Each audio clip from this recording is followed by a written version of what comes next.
नमस्कार। इस नए एक्सप्लेनर में हम एक बेहद दिलचस्प विषय पर बात करने वाले हैं।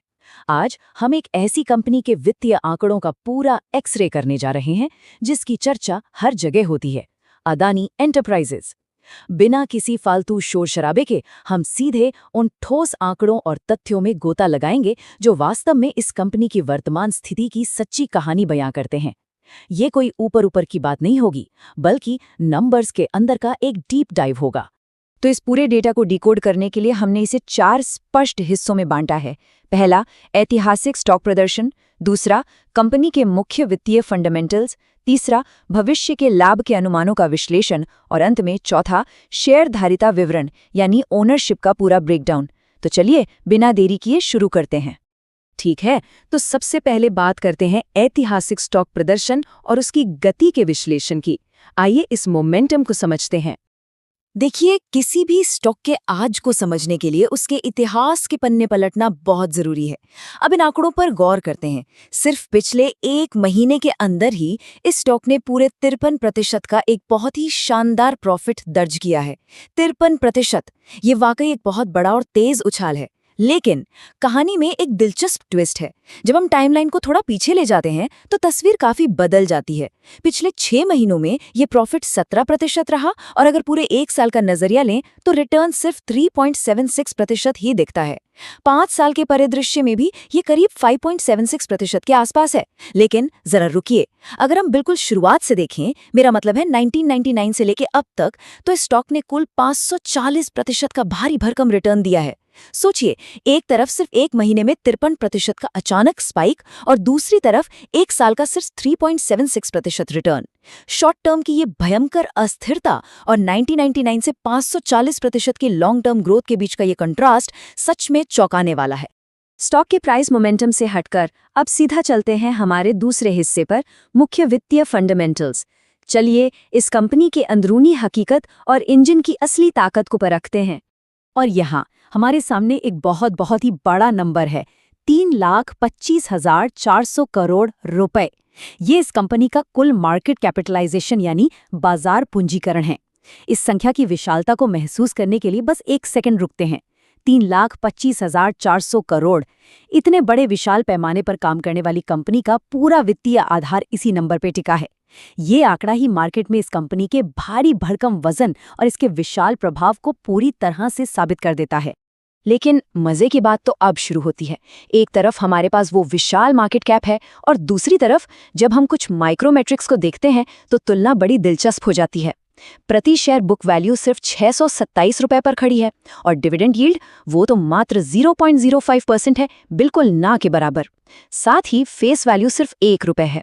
अब इस बात को समझना बहुत जरूरी है कि एक तरफ इतना विशाल मूल्यांकन और दूसरी तरफ इतनी सीमित बुक वैल्यू, ये सीधे सीधे हमें ये बता रहा है कि बाजार इस कंपनी को कितने भारी प्रीमियम पर तौल रहा है।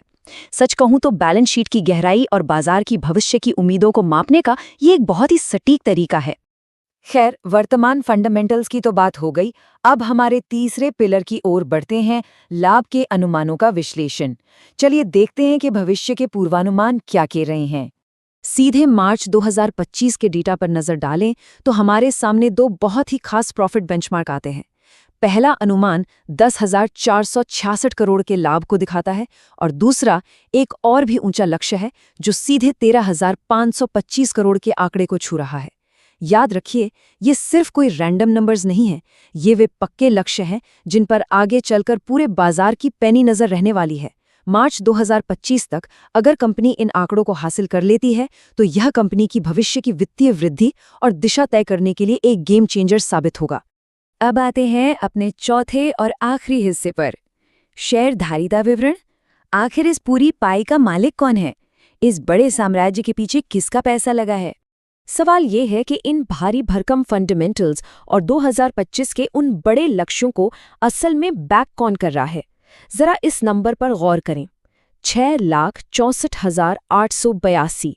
जी हां, इस विशाल समूह में निवेश करने वाले कुल व्यक्तिगत और रिटेल शेयरधारकों की ये सटीक संख्या है। ये दिखाता है कि कितने सारे आम निवेशकों का एक पूरा समंदर इस कंपनी के साथ गहराई से जुड़ा हुआ है। ये इस पूरे फाइनेंशियल ढांचे का एक बहुत ही महत्वपूर्ण हिस्सा है। लेकिन, और ये एक बड़ा लेकिन है, जब हम ओनरशिप के असल बंटवारे को देखते हैं तो ये बात बड़ी शानदार तरीके से सामने आती है। पूरी पाई का 74%, जी हाँ, एक बहुत ही विशाल और प्रभावशाली हिस्सा सीधे प्रमोटर्स के पास है। ये ओनरशिप का एक बहुत ही ज्यादा केंद्रित स्तर है। इसके सामने बाकी हिस्से काफी छोटे दिखते हैं। विदेशी संस्थागत निवेशक यानी FII के पास करीब 10.80% है, पब्लिक के पास 7.84% है और घरेलू संस्थागत निवेशक यानी DII सिर्फ 6.70% की हिस्सेदारी रखते हैं। तो ये 74% की प्रोमोटर बैकिंग बिल्कुल शीशे की तरह साफ कर देती है कि कंपनी का कंट्रोल बहुत ही मजबूती से प्रोमोटर्स की मुट्ठी में ही है। और अंत में ये सारा डेटा हम एक बहुत ही गहरे और ज़रूरी सवाल पर लाकर खड़ा कर देता है। 3 लाख करोड़ से ज़्यादा की ये विशाल फंडामेंटल्स और प्रमोटर्स के पास ये 74% का भारी भरकम संकेंद्रित स्वामित्व, आखिर ये सब मिलकर मार्च 2025 के उन 10,466 और 13,525 करोड़ के बड़े प्रॉफिट टारगेट्स का समर्थन कैसे करेंगे? क्या पिछले ही महीने देखा गया 53% का वो जबरदस्त उछाल और 1999 से चला आ रहा ऐतिहासिक रिटर्न स्टॉक के अगले कदम का कोई पक्का संकेत देते हैं?